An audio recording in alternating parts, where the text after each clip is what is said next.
ଶ୍ରମିକ କାର୍ଡ ଯୋଜନା 2025 ଅର୍ଥାତ୍ ଲେବର କାର୍ଡରେ ଆପଣ ମାଗଣାରେ 1000 ଟଙ୍କା ପାଇବେ, ଯାହାକି ଏହି ଭିଡ଼ିଓ ମାଧ୍ୟମରେ ମୁଁ ଆପଣମାନଙ୍କୁ ପଞ୍ଜୀକରଣର ପ୍ରକ୍ରିୟା ତା ସହିତ ଲେବର କାର୍ଡରେ ନୂଆ ସୁବିଧା ସୁଯୋଗ କ'ଣ ରହିଛି ଡିଟେଲ୍ସ ଏହି ଭିଡ଼ିଓ ମାଧ୍ୟମରେ ଷ୍ଟେପ୍ ବାଇ ଷ୍ଟେପ୍ ଜଣାଇବି। ସେଥିପାଇଁ ଆପଣ ଭିଡ଼ିଓଟିକୁ ଶେଷ ପର୍ଯ୍ୟନ୍ତ ଦେଖନ୍ତୁ ବିନା ସ୍କିପ୍ରେ। ଯଦି ଏପର୍ଯ୍ୟନ୍ତ ଚ୍ୟାନେଲକୁ ସବସ୍କ୍ରାଇବ୍ କରୁନାହାନ୍ତି, ଚ୍ୟାନେଲକୁ ସବସ୍କ୍ରାଇବ୍ କରିଦିଅନ୍ତୁ, ପାଖରେ ଥିବା ଘଣ୍ଟି ଚିହ୍ନକୁ ଦବାଇ ଦିଅନ୍ତୁ, ଭିଡ଼ିଓକୁ ଗୋଟେ ଲାଇକ୍ କରିଦିଅନ୍ତୁ। ଦେଖନ୍ତୁ, ଶ୍ରମିକ କାର୍ଡ ଯୋଜନା ଭାରତରେ ଏହା ଅସଂଗଠିତ କ୍ଷେତ୍ରରେ କାମ କରୁଥିବା ଶ୍ରମିକ କଲ୍ୟାଣ ପାଇଁ ସରକାରଙ୍କ ଦ୍ୱାରା ପରିଚାଳିତ ଏକ ଗୁରୁତ୍ୱପୂର୍ଣ୍ଣ ଯୋଜନା। ଏହି ଯୋଜନାର ମୁଖ୍ୟ ଉଦ୍ଦେଶ୍ୟ ହେଉଛି ଶ୍ରମିକମାନଙ୍କୁ ସାମାଜିକ ସୁରକ୍ଷା ପ୍ରଦାନ କରିବା ଏବଂ ସେମାନଙ୍କୁ ବିଭିନ୍ନ ସରକାରୀ ଯୋଜନାର ଲାଭ ପ୍ରଦାନ କରିବା। ଏହି ଯୋଜନା ଶ୍ରମ ମନ୍ତ୍ରାଳୟ ଏବଂ ରାଜ୍ୟ କଲ୍ୟାଣ ବୋର୍ଡ ମାଧ୍ୟମରେ ପରିଚାଳିତ ହୁଏ।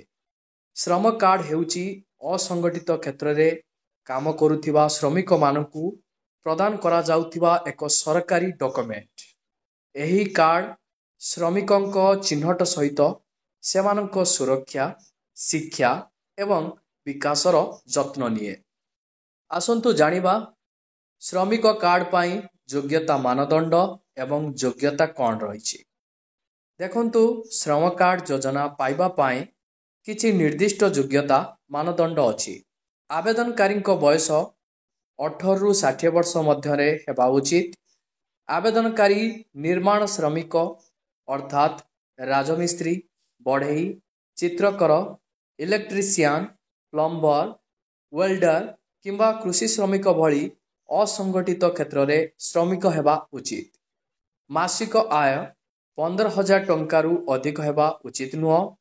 ଆବେଦନକାରୀଙ୍କର କୌଣସି ସରକାରୀ ଚାକିରି ନଥିବ ଏବଂ ସେ ସଂଗଠିତ କ୍ଷେତ୍ରରେ କର୍ମଚାରୀ ନଥିବେ। ପ୍ରତିବର୍ଷ ଅତି କମ୍ରେ 90 ଦିନ କାମ କରିବାର ପ୍ରମାଣପତ୍ର ଆବଶ୍ୟକ। ଆସନ୍ତୁ ଜାଣିବା ଶ୍ରମିକ କାର୍ଡର ପ୍ରକାର। ଦେଖନ୍ତୁ, ଭାରତରେ ମୁଖ୍ୟତଃ ଦୁଇ ପ୍ରକାରର ଶ୍ରମ କାର୍ଡ ପ୍ରଦାନ କରାଯାଏ। ପ୍ରଥମଟି ହେଉଛି ନିର୍ମାଣ କାର୍ଡ, ଯାହା ନିର୍ମାଣ ସମ୍ବନ୍ଧୀୟ କାର୍ଯ୍ୟରେ ନିୟୋଜିତ ଶ୍ରମିକମାନଙ୍କୁ ଦିଆଯାଏ। ଏହି କାର୍ଡ ଲାଇସେନ୍ସ ପ୍ରାପ୍ତ ଠିକାଦାରଙ୍କ ଅଧୀନରେ କାମ କରୁଥିବା ଶ୍ରମିକମାନଙ୍କୁ ଦିଆଯାଏ। ଏହା କୋଠା ଏବଂ ଅନ୍ୟାନ୍ୟ ନିର୍ମାଣ ଶ୍ରମିକ ଆଇନ 1996 ଅଧୀନରେ ପଞ୍ଜୀକୃତ। ଦ୍ୱିତୀୟଟି ହେଉଛି ସାମାଜିକ କାର୍ଡ, ଯାହା ଚାଷ, ବଗିଚା ଇତ୍ୟାଦି ଅଣନିର୍ମାଣ କାର୍ଯ୍ୟରେ ନିୟୋଜିତ ଶ୍ରମିକମାନଙ୍କୁ ଦିଆଯାଏ। ଏହି କାର୍ଡ ମୁଖ୍ୟତଃ ସ୍ୱାସ୍ଥ୍ୟ ବୀମା ସୁବିଧା ପ୍ରଦାନ କରେ। ଆସନ୍ତୁ ଜାଣିବା ଏହି ଯୋଜନାର ବେନିଫିଟ୍ସ ଏବଂ ଫିଚର୍ସ ସବୁ କ'ଣ ରହିଛି। ଦେଖନ୍ତୁ, ଶ୍ରମ କାର୍ଡ ଧାରକମାନେ ଅନେକ ସରକାରୀ ଯୋଜନାର ଲାଭ ପାଆନ୍ତି। ପ୍ରଧାନମନ୍ତ୍ରୀ ଆୟୁଷ୍ମାନ ଭାରତ ଯୋଜନା ଅଧୀନରେ ମାଗଣା ସ୍ୱାସ୍ଥ୍ୟ ବୀମା ଉପଲବ୍ଧ। ପିଲାମାନଙ୍କ ଶିକ୍ଷା ପାଇଁ ଛାତ୍ରବୃତ୍ତି ପ୍ରଦାନ କରାଯାଏ। ପ୍ରସବ ସମୟରେ ମାତୃତ୍ୱ ସହାୟତା ଅଧୀନରେ ଆର୍ଥିକ ସହାୟତା ପ୍ରଦାନ କରାଯାଏ। ଦୁର୍ଘଟଣାରେ ମୃତ୍ୟୁ କିମ୍ବା ଆଘାତ ହେଲେ ଆର୍ଥିକ ସହାୟତା ପ୍ରଦାନ କରାଯାଏ। ଝିଅର ବିବାହ ପାଇଁ ଆର୍ଥିକ ସହାୟତା ପ୍ରଦାନ କରାଯାଏ। କାର୍ଯ୍ୟ ଉପକରଣ କିଣିବା ପାଇଁ ଅନୁଦାନ ପ୍ରଦାନ କରାଯାଏ।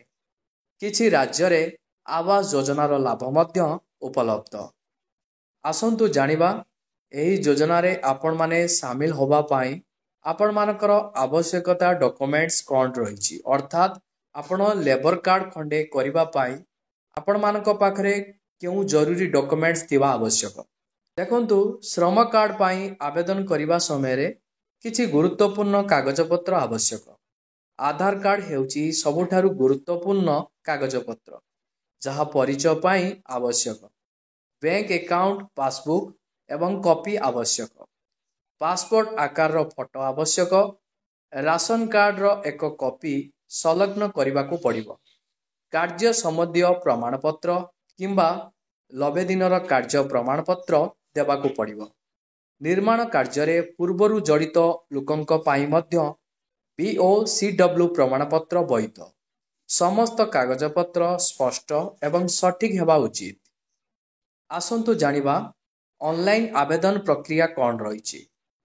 ଶ୍ରମିକ କାର୍ଡ଼ ପାଇଁ ଅନଲାଇନ୍ରେ ଆବେଦନ କରିବାର ପ୍ରକ୍ରିୟା ବହୁତ ସରଳ। ପ୍ରଥମେ ଆପଣଙ୍କୁ ଆପଣଙ୍କ ରାଜ୍ୟର ଶ୍ରମ ବିଭାଗର ସରକାରୀ ୱେବସାଇଟ୍କୁ ଯିବାକୁ ପଡ଼ିବ।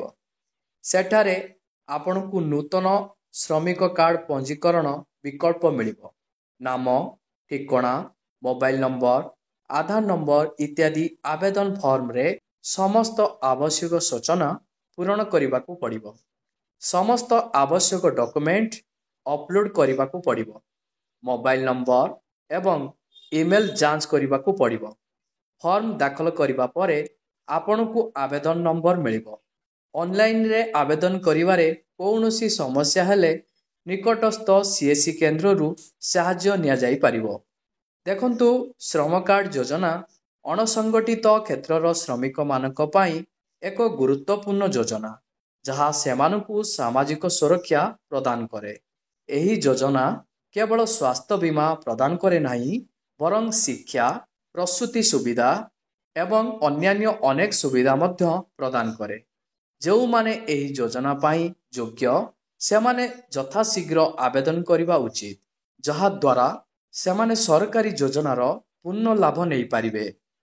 ଲେବର କାର୍ଡ଼ଧାରୀମାନଙ୍କ ପାଇଁ ଗୁରୁତ୍ୱପୂର୍ଣ୍ଣ ସୂଚନା। ଦେଖନ୍ତୁ, ନିର୍ମାଣ ଶ୍ରମିକ କଲ୍ୟାଣ ଯୋଜନା ଛାତ୍ରବୃତ୍ତି 2025-26 ସମସ୍ତ ବିଷୟରେ ଆପଣମାନଙ୍କୁ ଜାଣିବା ଆବଶ୍ୟକ।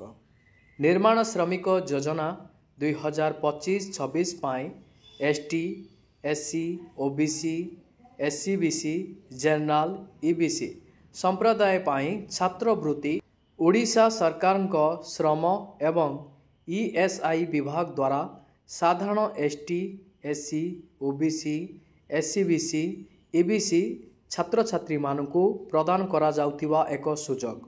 ଏହି ଛାତ୍ରବୃତ୍ତି ଯୋଜନା ଅଧୀନରେ ଯୋଗ୍ୟତା ମାନଦଣ୍ଡ ପୂରଣ କରୁଥିବା ଛାତ୍ରଛାତ୍ରୀମାନେ ପ୍ରତିବର୍ଷ 40,000 ଟଙ୍କା ପର୍ଯ୍ୟନ୍ତ ଆର୍ଥିକ ସହାୟତା ପାଇପାରନ୍ତି। କେଉଁ ଲେବର କାର୍ଡ଼ଧାରୀମାନେ ଏହି ଛାତ୍ରବୃତ୍ତି ସହାୟତା ରାଶି ଟଙ୍କା ପାଇପାରିବେ?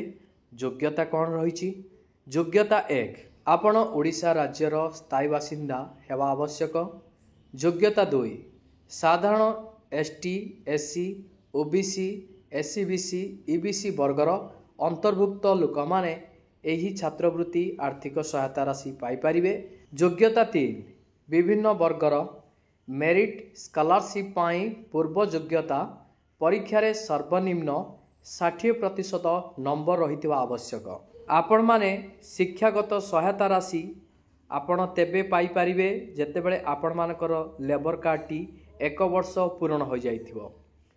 ଦେଖନ୍ତୁ, ଷଷ୍ଠ ଏବଂ ସପ୍ତମ ଶ୍ରେଣୀର ଝିଅ ପିଲାମାନଙ୍କ ପାଇଁ 2,000 ଟଙ୍କା, ସମସ୍ତ ପିଲାମାନଙ୍କ ପାଇଁ ଅଷ୍ଟମ ଶ୍ରେଣୀରେ ପଢ଼ୁଥିବା ଛାତ୍ରଛାତ୍ରୀମାନଙ୍କ ପାଇଁ 2,000 ଟଙ୍କା ଆର୍ଥିକ ସହାୟତା, ସମସ୍ତ ପିଲାଙ୍କ ପାଇଁ ନବମ ଶ୍ରେଣୀ ପାଇଁ 3,000 ଟଙ୍କା ଆର୍ଥିକ ସହାୟତା, ସମସ୍ତ ପିଲାଙ୍କ ପାଇଁ ଦଶମ ଶ୍ରେଣୀ ପାଇଁ 4,000 ଟଙ୍କା ଆର୍ଥିକ ସହାୟତା, ଦଶମ ଶ୍ରେଣୀରେ 90% କିମ୍ବା ତଦୁର୍ଦ୍ଧ୍ୱ ନମ୍ବର ରଖିଥିବା ସମସ୍ତ ପିଲାଙ୍କୁ ନଗଦ ପୁରସ୍କାର 10,000 ଟଙ୍କା, ଏକାଦଶ ଏବଂ ଦ୍ୱାଦଶ ଶ୍ରେଣୀ ପାଇଁ 5,000 ଟଙ୍କା ଆର୍ଥିକ ସହାୟତା, BA, BSc, BCom ଏବଂ PG ଅଧ୍ୟୟନ ପାଇଁ ଆର୍ଥିକ ସହାୟତା 7,000 ଟଙ୍କା।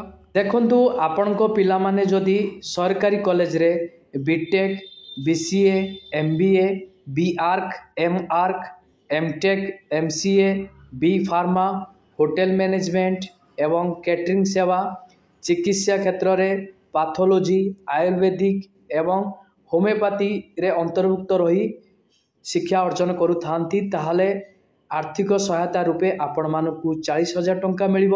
ଦେଖନ୍ତୁ, ଏହା ସହିତ ଆପଣଙ୍କ ପିଲା ଯଦି ସରକାରୀ କଲେଜରେ BD, CT, ନର୍ସିଂ ତାଲିମ ନିଅନ୍ତି, ତାହେଲେ ଆର୍ଥିକ ସହାୟତା ଆପଣମାନଙ୍କୁ 10,000 ଟଙ୍କା ମିଳିବ। ଦେଖନ୍ତୁ, ଲେବର କାର୍ଡ଼ଧାରୀମାନଙ୍କର କନ୍ୟା ସନ୍ତାନ ଥିଲେ ଶିକ୍ଷା କ୍ଷେତ୍ରରେ ଏକ୍ସଟ୍ରା ଆପଣମାନଙ୍କୁ 20% ଲାଭ ମଧ୍ୟ ସରକାରଙ୍କ ତରଫରୁ ମିଳିବ।